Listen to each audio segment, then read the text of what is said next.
No. Yan. So mga katropa, ako napadaan lang dito. Yan, napadaan lang.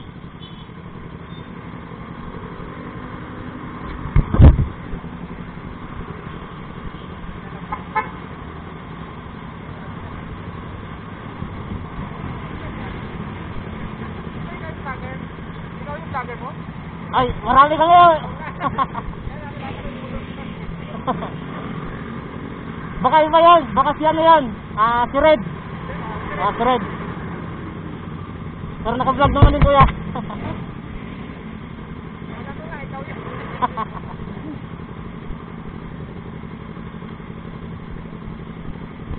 Yes. Ayan mga katropa, nagpagkamala na tayo na ako si Red Speed. Ayan mga katropa, ang ano natin, ako ay pupunta sa Valenzuela. So ang Valenzuela mga katropa ay isa sa mga mahigpit na nagpapatupad sa kanilang batas trapiko. Yun. Ngayon dahil tayo ay sa naka-open fight, try natin dumaan doon na kung masisita ba tayo sa muffler natin. Yan, diba? Tignan natin kung masisita tayo. Dahil ang Valenzuela ay kilala sa isa sa mga nagpapatupad sa kanilang mga batas. Lalong-lalo na sa mga illegal modification o yung mga open muffler. So, try natin dumaan doon kung ano ba tayo. Masisita ba? Yun. Shout out nga pala dyan sa lahat nating mga katropa, sa team Paangat. Shout out sa inyo lahat. Yun. Shout out din sa mga tiga Panay, sa mga naka-Sigma, sa mga katropa natin, sa ALP, sa Aloysian Riders Club. Shout out sa inyo. So ngayong Sabado mga katropa, magkakaroon kami ng outreach doon o charity ride. Tayo ay magbibigay doon ng mga ilan-ilan na tulong para sa ating mga kababayan na nasalanta ng bagyo. So yun mga katropa. Anyway, tingnan natin kung tayo ay masisita doon. Sana wag naman. Kasi ako ay pupunta ng RD Valenzuela mga katropa. Yun, akala nila ako si Red Speed. Eh samantalang 1,000 cc naman ang motor nun. Pero okay din. Akala nila ako yung vlogger. Wow, di vlogger din naman ako eh. Kaso nga lang, hindi ako yung inaakala nila.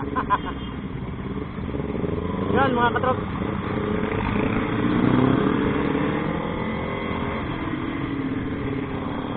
Woohoo! Shout out! Yan, watch lang kayo mga katropa. At nga pala, kung kayo ay bago dito sa ating channel, sana po kayo huwag niyong kalimutan na suportahan dito. Okay, di ba? Para lahat tayo ay maging masaya.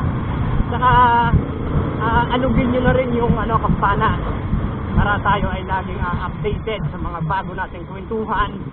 Di ba? Yun. Saka mga katropa, matuto tayong magbigay o mag-giveaway para maiwasan din natin yung matinding traffic.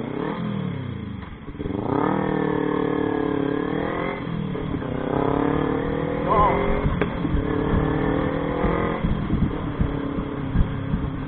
ito ay Karahuatan. Ewan ko kung sakop na ba ito ng Valenzuela o Malabon.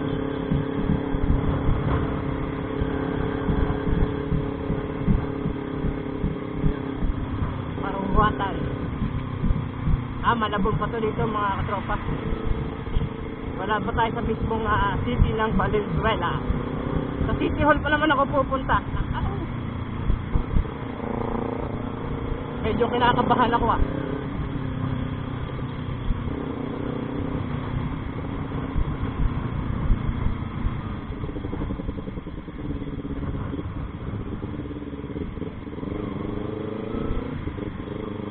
Yun.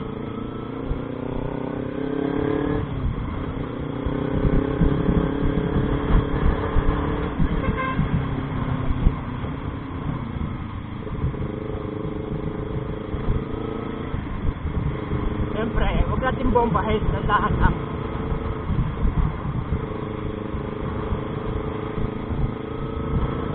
Pero alam nyo dito mga katropa, dati lang ako nahuli dito. Ano naman yun? Yung gutter ba? Dumaan ako sa gutter. Sumunod ako sa mga ibang motorcycle, ibang motorista. Hindi ang dami naming nahuli.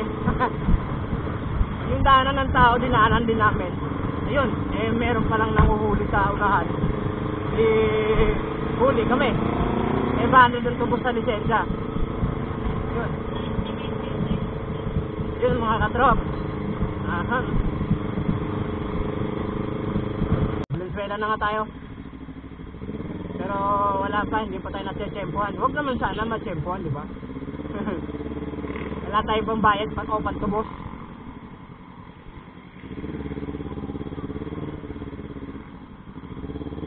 So, yun o, SM Valenzuela.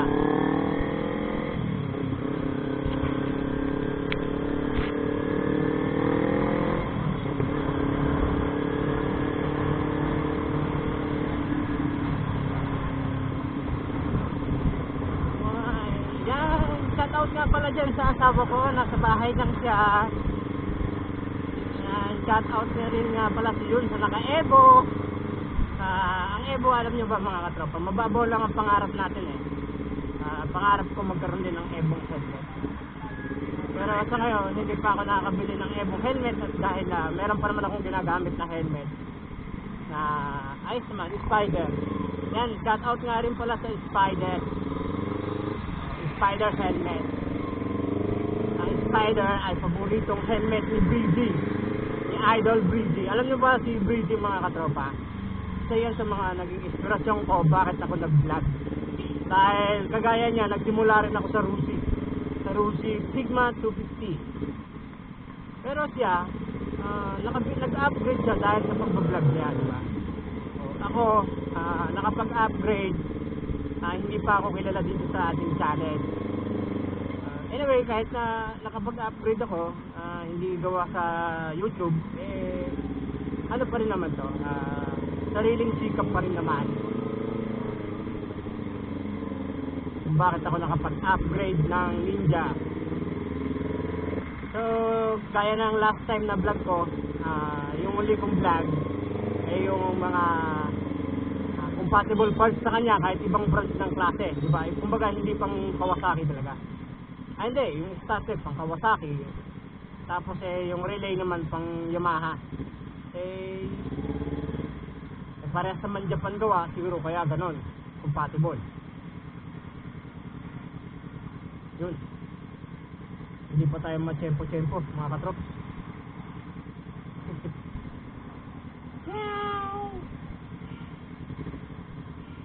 Traffic. Yan, ako nga pala, si Born to be Ride, ang nagalag ng Cavite.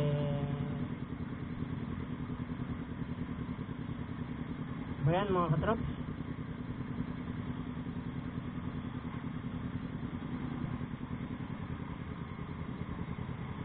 Galing din naman ang mga katropa, oh. Dinikit ko lang yan.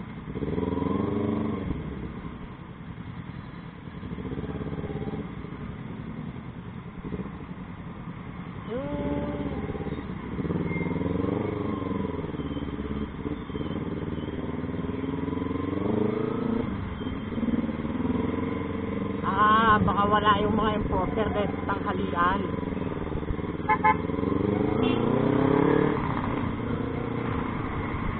Ano? Baka mamaya pag-uwi.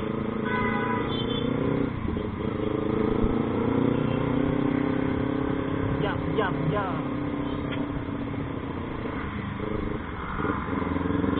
Ay nako mga katropa. Minsan talaga meron talagang may mga katropa tayo na medyo makulit sa kalsada.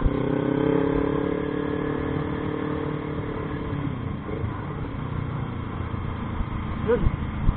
Enforcer naman, pero parang hindi tayo pinapansin.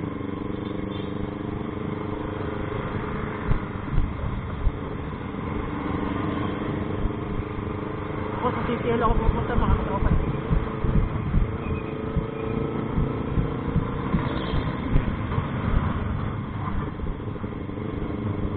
Hahanap ko yung ano. Ay, magtatanong tayo sa enforcer.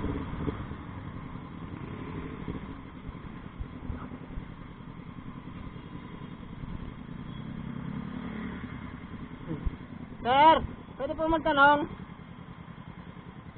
Saan po kaya dito yung RD? Ha? RD, Yung RP. Registry of Deeds.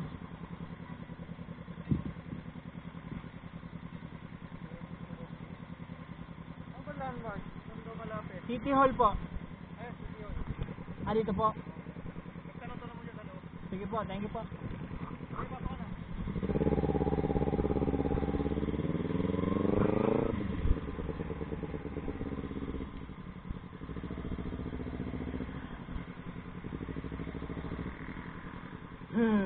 Nagtanong pa sa enforcer, no?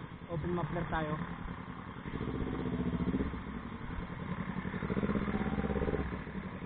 Ay, mapapasok na ito, men.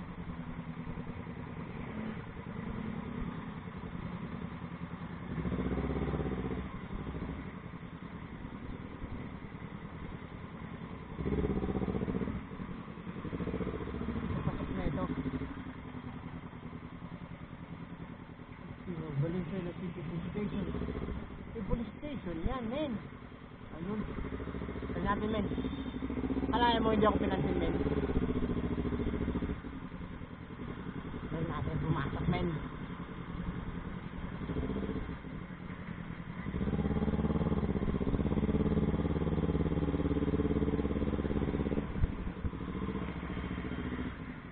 Pwede mag-parking, men.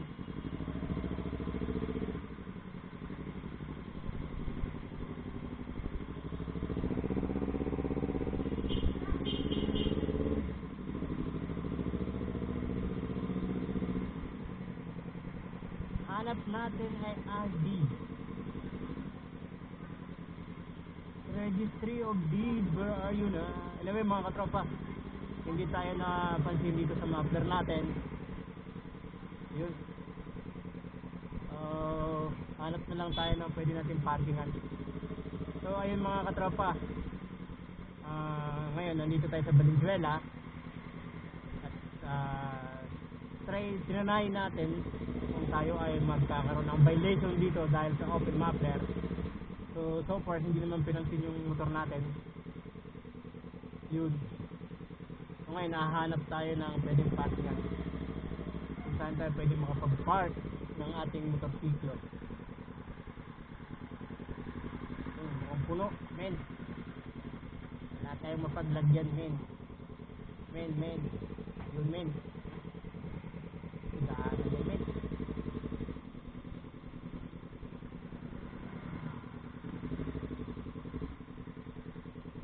Pwede makasampa, men.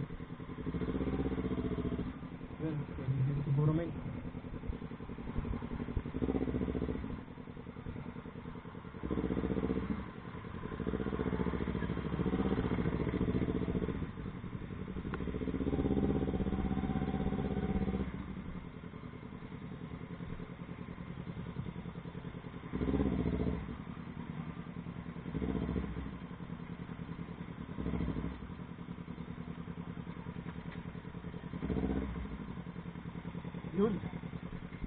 Yun mga katrops, if you like this video, please don't forget to like, share at i-subscribe na rin mga katropa.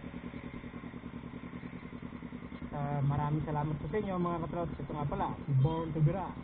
Peace!